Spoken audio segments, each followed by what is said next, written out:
Julie Roginsky, a Fox News contributor and Democratic analyst. Julie, good to see you. Great to see you, Megan. You know, you were on the show railing about that Star of David. It looked like a Star of David. Yep. Trump said it was a sheriff star in one of his tweets that he retweeted calling her crooked Hillary.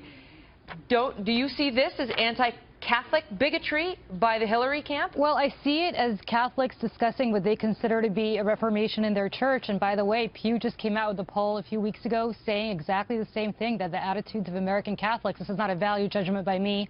I'm not Catholic. I certainly have no right to judge anybody in that sense. But what the majority of Catholics in this country feel seems to be very similar to what they're talking about and seems to be very dissimilar from what the Vatican is saying. I'll give you an example.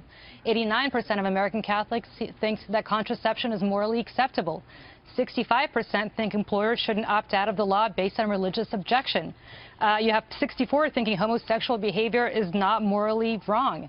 So if you look at those statistics, you look at the fact that the majority of American Catholics seem to agree with what Jen Palmieri and John Podesta seem to be saying in those emails. You're being very charitable in your description of the emails, which are very pejorative in their tone. Very. But they're pejorative, yes. I agree they're pejorative in their tone. I also agree that they're pejorative in their tone towards the hierarchy of the Catholic Church. Also towards a couple of Latinos. Maybe you saw those where they referred, in August of 2015, Podesta, the campaign chair, urged Mrs. Clinton to reach out to Latinos. The email subject was needy Latinos and one easy call. And he went on to list Federico Pena, Bill Clinton's Secretary of Transportation, and former New Mexico Governor Bill Richardson as the two needy Latinos she should woo.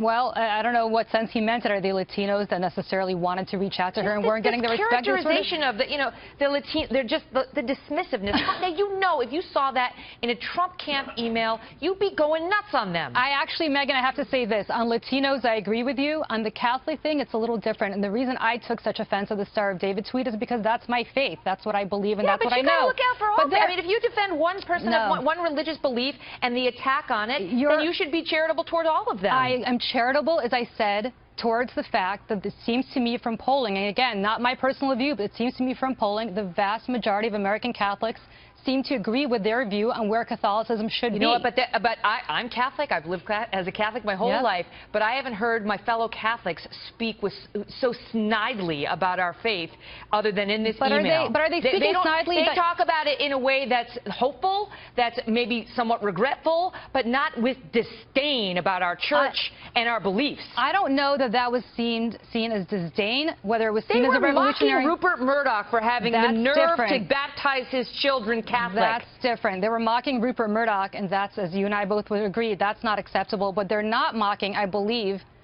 is the Catholic Church where it is in America today. What they're saying is that we're the Catholic Church, and specifically the majority of Catholics. You can't mock a man's decision to baptize his children. I'm not disagreeing with you on that. Not mocking Catholicism or the church. That's what it is. That's why they raised it. Different. I disagree with you on that. I think they mocked. There's no excuse to mock a man for practicing his faith the way he wants to practice it.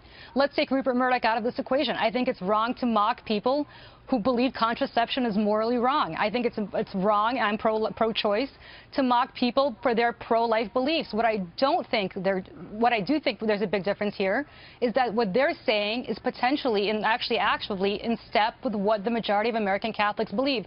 The tone you already made that point. We already discussed that. Now you're repeating yourself. But the point is that these people who want Trump out there apologizing for everything he did, and he's taken a lot of criticism for not doing that.